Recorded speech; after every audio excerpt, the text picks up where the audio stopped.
Dans cette vidéo, nous vous proposons de vous parler d'un certain type de rééducation orthophonique, la rééducation de la conscience morphologique.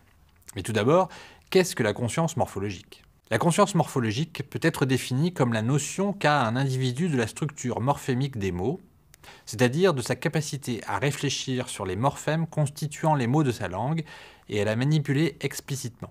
Elle se met en place par l'apprentissage implicite ou explicite de l'identification, de la segmentation et de la production de morphèmes et de mots. Ainsi, par exemple, pour le mot bilatéral, nous avons conscience que le morphème latéral est à la base, auquel on a ajouté le préfixe bi. Ou, autre exemple, dans le mot finirait, le verbe finir est à la base, à laquelle on a ajouté la terminaison en EZ qui correspond au sujet vous et au futur. Souvent, dans le cas d'une dyslexie, le patient peut souffrir d'un volume insuffisant de mots écrits, un déficit de son stock lexical interne. Le stock lexical interne correspond aux mots dont l'orthographe est bien mémorisée, qu'on appelle traditionnellement l'orthographe d'usage.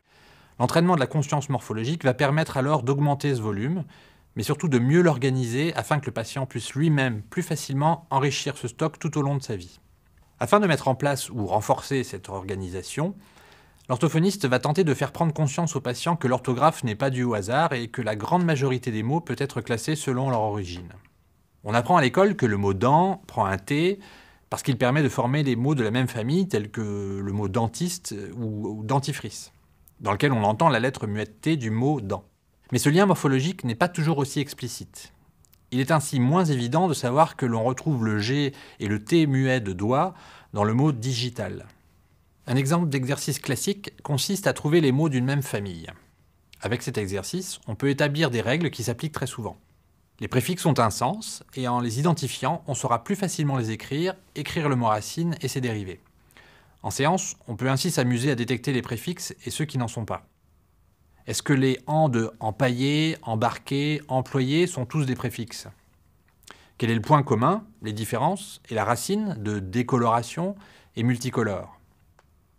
Pour entraîner cette gymnastique, on peut aussi inventer des mots comme extra-arrosage, un arrosage effectué en dehors du jardin, ou la fautitude, la mesure ou le degré de faute d'un texte. Un autre exemple d'exercice permettant d'entraîner la conscience morphologique consiste à rechercher l'étymologie d'un mot. Cet exercice permet d'expliquer l'orthographe actuelle du mot. Il ne s'agit pas d'apprendre par cœur le dictionnaire, mais d'acquérir des réflexes, de se mettre spontanément à se poser des questions, et donc à faire des liens qui, encore une fois, organisent l'orthographe. Pourquoi chevaux est-il le pluriel de cheval ?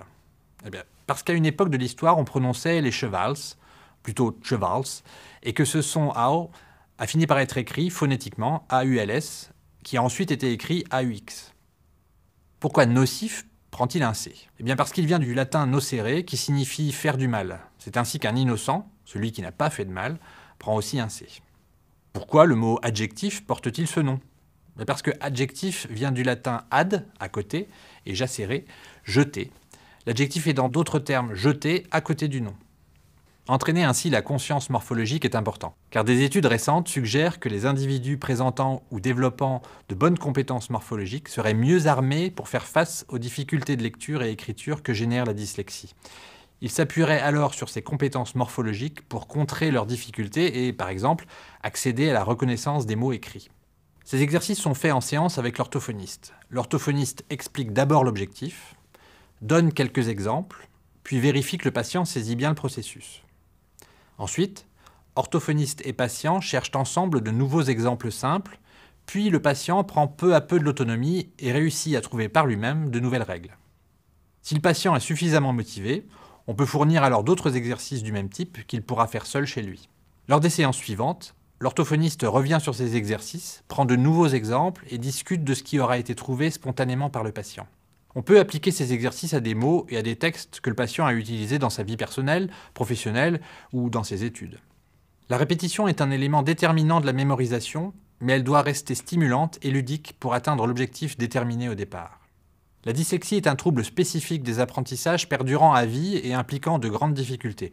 Cependant, avec une prise en charge adaptée, les inconvénients liés à ce trouble peuvent être nettement réduits. Une prise en charge précoce et un suivi orthophonique régulier de l'enfant dyslexique sont des atouts forts pour le devenir adulte de l'individu en question. Concernant l'adulte dyslexique, le suivi orthophonique, organisé de façon plus ponctuelle, plus ciblée et adapté à la situation de la personne, constitue également un réel bénéfice.